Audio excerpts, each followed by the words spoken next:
क्रांती news, आवाज सर्वसामान्यांचा। राडेगाव आदिवासी समाजाची बदनामी करणाऱ्यावर फौजदारी गुन्हे दाखल करा। पोलीस विभागीय अधिकारी तहसीलदार राडेगाव यांना निवेदन।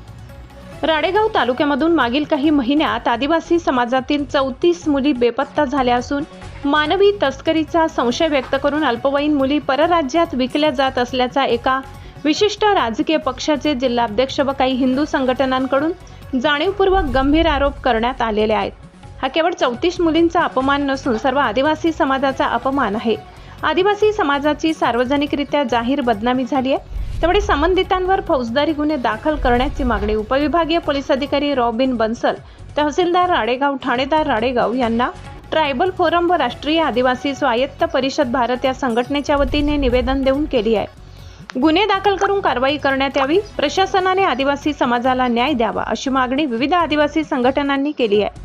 निवेदन देताना राष्ट्रीय आदिवासी स्वायत्त परिषद भारतचे जिल्हाध्यक्ष रजनीकांत परचाके, ट्रायबल फोरमचे तालुकाध्यक्ष शंकर पंधरे, राष्ट्रीय आदिवासी स्वायत्त परिषदेचे तालुकाध्यक्ष दिलीप किनाके, मनोहर कुडमते, मधुकर पावले, ऋषीनाथ मडावी, विशाल आत्राम, शंकर तोडासे, भरत परचाके, विलास तोडासे, मारुती उईके, ॲडव्होकेट दीपक जुमनाके उपस्थित होते।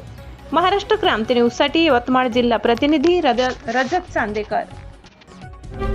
अशाच नवनवीन बातम्या पाहण्यासाठी आमच्या महाराष्ट्र क्रांती न्यूज या YouTube चॅनलला लाईक करा, सबस्क्राईब करा आणि बेल आयकॉनला प्रेस करा।